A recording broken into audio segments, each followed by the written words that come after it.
Hello, Paul Author here again, and it's time for Chapter 4 of René and Me. Hope you enjoy it. René and Me by George East. Read by Eugene Fraser. February the 16th. Sunday morning. It's so quiet we can hear the church bells at Neu calling the faithful to prayer. Though this is a strongly Catholic region with roadside shrines in abundance, the men of the region are far more likely to be found in the betting shops and bars at this time. On our first Sunday in La Pousse, we decided the lunchtime session at our local bar would provide an ideal opportunity to make ourselves known to the locals. Accordingly, and to the best British traditions, we rose late, put a lamb roast in the oven, and arrived at the bar Ghislaine on the dot of noon. The place had obviously been under siege, but was now deserted.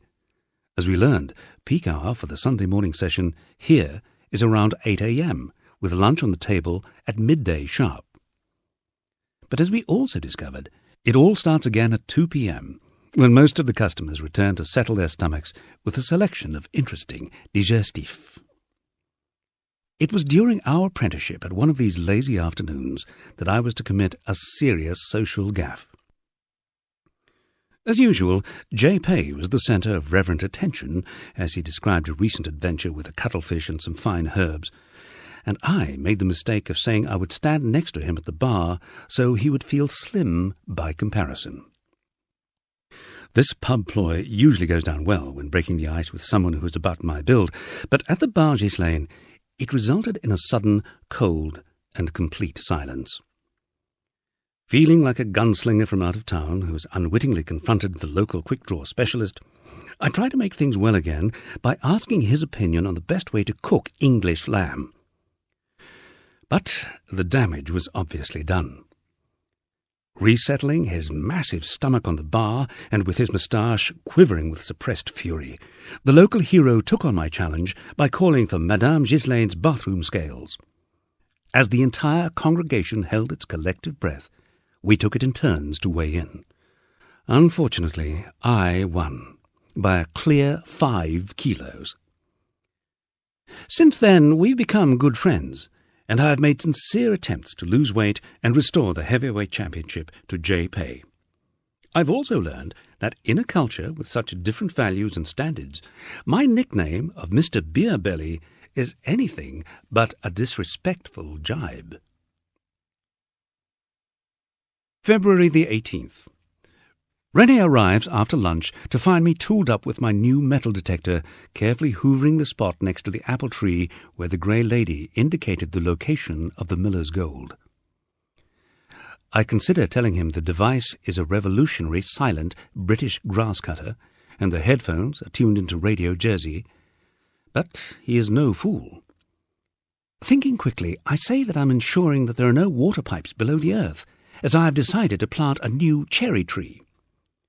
He sucks his teeth, looks at me for a long moment, then explains patiently that it would be stupid, even for an Englishman from a city, to dig so close to an ancient apple tree. The ground will not bear 2 trees so close together, and besides, cherries are a waste of time, except as flavouring for Mr. Morris's famed Calvar collection. And anyway, the birds will eat all the fruit before it ripens.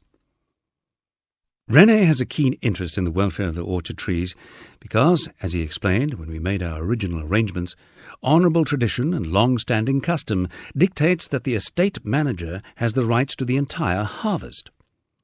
In exchange, we are awarded 1 bottle of Calvar per tree.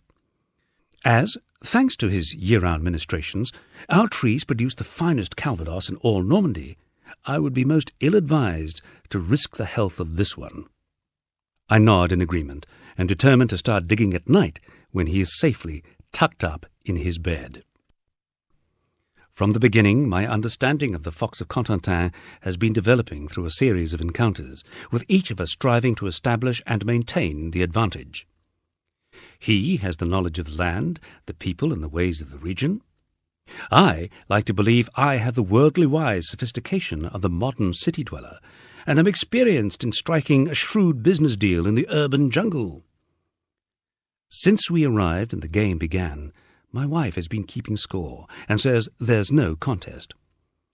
René has been playing with me like a farm cat with a particularly stupid mouse. What she doesn't know is that I've been biding my time, learning the local rules of engagement, and while appearing to appease him at any cost, am actually conducting a complex strategy which will result in a sound working relationship for the future. This is the end of part 1 of René and Me.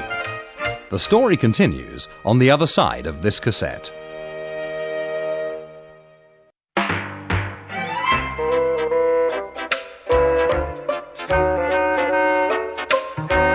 René and Me, Part 2. The adventure continues. March the 3rd. Spring must be on the way. A straggle of jaundiced daffodils has appeared in the farmhouse garden. I call for my wife to share the good news, but she's obviously out on her morning feeding patrol, so I look in the fridge to select breakfast. I note that at least half the specially imported catering pack of bacon is missing, together with 6 eggs and a couple of cold sausages I had earmarked for a fry-up. Obviously, the Cray gang are going to have a better start of the day than me. While I finish off an unexciting meal of peanut butter on toast, my wife returns in a state of high excitement. Not only has she spotted a red squirrel amongst the giant beech trees lining Hunter's Walk, but also something big enough to move in on Reg and Ronnie's territory has taken up residence in the pond. From what I can gather, Donella was feeding Trevor, the lone trout, when a large, furry creature appeared on the opposite bank, slipped into the water, submerged, and swam under the surface, leaving a wake like a submarine. I make a mental note to hide the peanut butter and turn to our illustrated book of European mammals. After much discussion and interrogation with regard to the size, shape, and colouring of the beast, my wife regretfully rejects the possibility of an aquatic badger. Against all the evidence, however, she will not accept that it's merely a common or water-meadow vole or rat. We are lunching with Jacko and Morissette Lasney tomorrow, so we'll ask them about the mystery creature. That way, we can determine whether it's considered edible locally, and therefore should be kept a secret from the fox.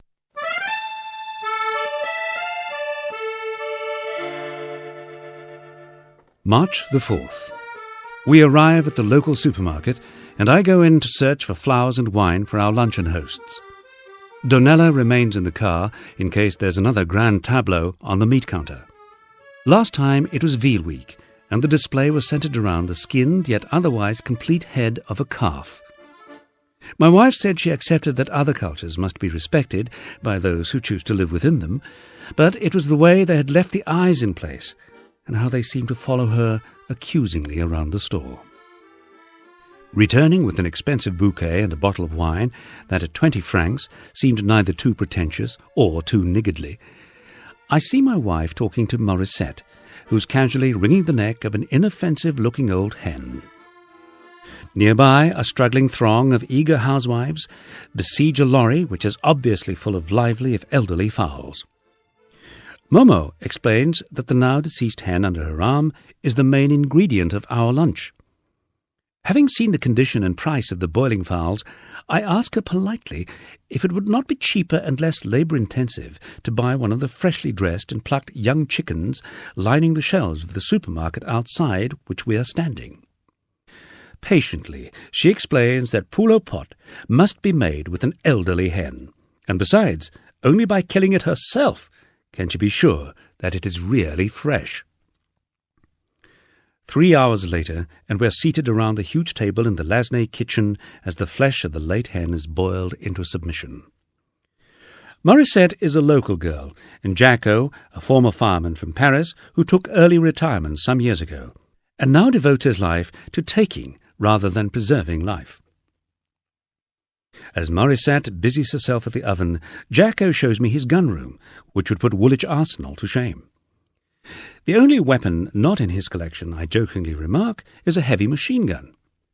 He looks thoughtful for a moment, then explains that it would not be an efficient way of killing game, as the number of bullets used in a single burst would be extremely expensive, apart from making a mess of the carcass. Back in the kitchen, I hand over the flowers and wine with a flourish. Morissette is obviously impressed with her bouquet, while Jacko thanks me politely and consigns my careful choice of table wine to the back of a kitchen cabinet. I notice he turns the label to the wall as he selects the replacement. As she serves the assorted parts of the bird we met so recently, Momo explains the origins of poulet pot. It was the favourite dish of Henri IV, who issued an edict that it should be on the menu at any time and anywhere on his royal progress around France. Naturally, he was on record as saying that Normandy in general, and Cotentin in particular, was where they made the finest example of the dish in all France. It's very good, but I would have preferred the vegetables to have been added to the casserole at some time after the 3 hours the pot has been in the oven. Once again, I reflect on the common misconceptions that afflict both our countries. The English believe that the French dislike and mistreat, if not actually eat dogs, while we're claimed by them to overcook all vegetables. In our experience, both beliefs are completely untrue. They seem generally as sentimental about dogs as we are, and any vegetable we're given here seems to be cooked within an inch of its life. The lunch goes well until I top up my glass of wine with water, as I've seen done in bars all across Normandy.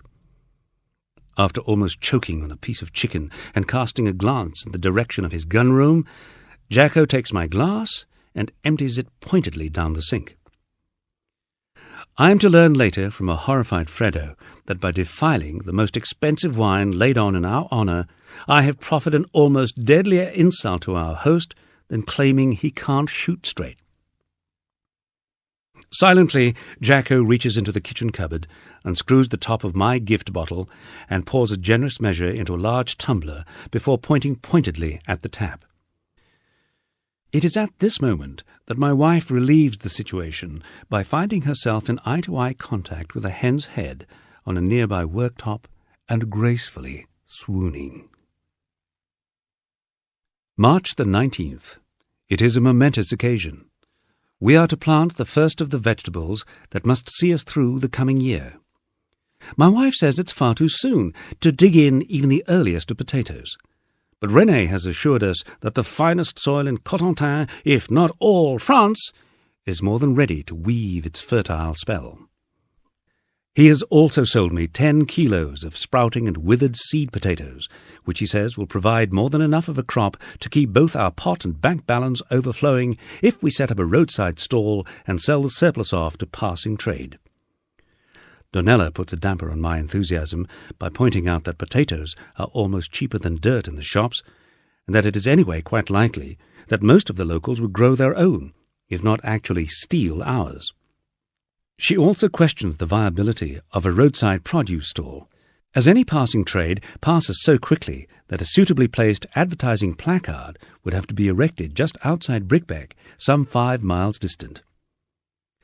Despite her criticism, I spent a most enjoyable day returning to my rural heritage, and am keenly looking forward to the first signs of growth in a month or two's time. As I soak satisfyingly in the bath that evening, Donella shouts from the kitchen that Mr. Pigeon's pigs are making a fine racket. Probably, she adds, they've been done out of their usual dinner of rotten potatoes.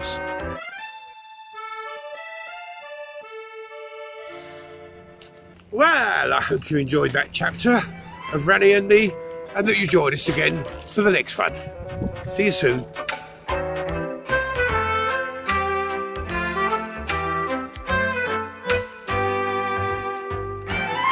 René and Me. Written by George East and read by Eugene Fraser.